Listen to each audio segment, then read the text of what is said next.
The MTA, more trouble. Check out this video of an MTA employee dragging a drunk off the train. That, and remember, just a couple of weeks ago, the New York Post had a cover front page of a guy sleeping under the seats. It's a growing problem in New York City. I don't have to tell you, anytime you're on the subway, the problem is right there in front of you. The real question is, what are the cops going to do about it? Should they do anything about it? We know the cold winter is here, and it's only making the problem worse. Let's check in with our own Diana Blass, who has the full story. Diana, what do you got for us? New York City's mayor's office says the subways are among the safest places in the city. But those working on these trains say it's safe from what? What kind of crime? Gun crimes? Yes, it's safe that way. But let's talk about all the assaults that happen. Tramel Thompson is a conductor on the MTA. He works on these subways 5 days a week. And this is what he faces. Drunks and homeless people passed out, refusing to get off the trains before returning to the yard. You know, we deal with a lot behind the scenes as far as passengers getting aggressive with us. You wake them up, they act like they're in their home. And, you know, they get aggressive with us just for waking them up, and we just doing our job.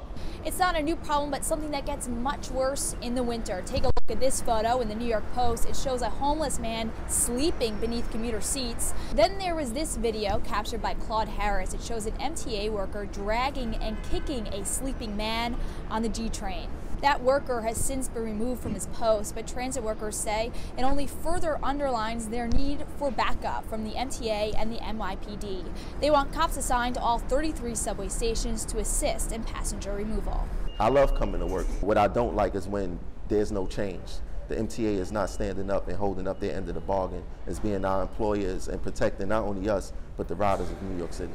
Thompson has gone to unique measures to get the attention from the MTA. He founded Progressive Action, frequently hosting rallies outside the MTA headquarters. But nothing, he says, has changed. Now, in a statement, the NYPD says they regularly patrol these subway stations, and in a case of assistance, one can call 911.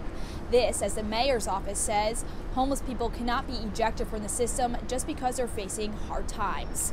No word from the MTA. I'm Diana Blass reporting for Chasing News. Thanks, Diana. All right, let's bring the A-plus panel back in on this. You know, we talked about the video, the guys being dragged off. I actually thought the MTA worker was a little calm. And I guess the real question is, Misty, I'll start with you. Where are the cops? Absolutely. Well, this puts New York City on notice that the MTA is not necessarily capable of handling these situations. We just saw it depicted in that video. The police should be called in. When you have somebody, you can't wake them up. It is not appropriate for an MTA worker to drag them off the train. This is a safety concern for both the worker and the person. What are you supposed to do? I mean, do you leave him there? Do you try to wake the guy up and all of a sudden there could be violence? What do you think? I agree with Misty completely. You have to treat this person with dignity and respect. Allura had said earlier before we start this, you don't know if they're having a medical event, you don't know if they're dangerous, and you have to have a policy and procedure with the MTA working in conjunction with the NYPD, the best police force in the world, to say this is what we need to do. Laura, as a rider, everybody was probably happy, like, get the drunk off the train. Who knows if he's dangerous or not? Oh, that may be true, but making the other passengers happy is not really the goal of law enforcement. Safety is. Let's make at least one passenger happy. I mean, the MTA is a mess. Everyone's miserable. Yes, that may very well be true, but really, I think what Bob and Missy said is absolutely correct. We need good training. We need access to police. The MTA professionals are not there to be dragging people off. I say you issue them all work gloves so they can more effectively grab the bums and throw them off the train. Got to leave it there. Thanks.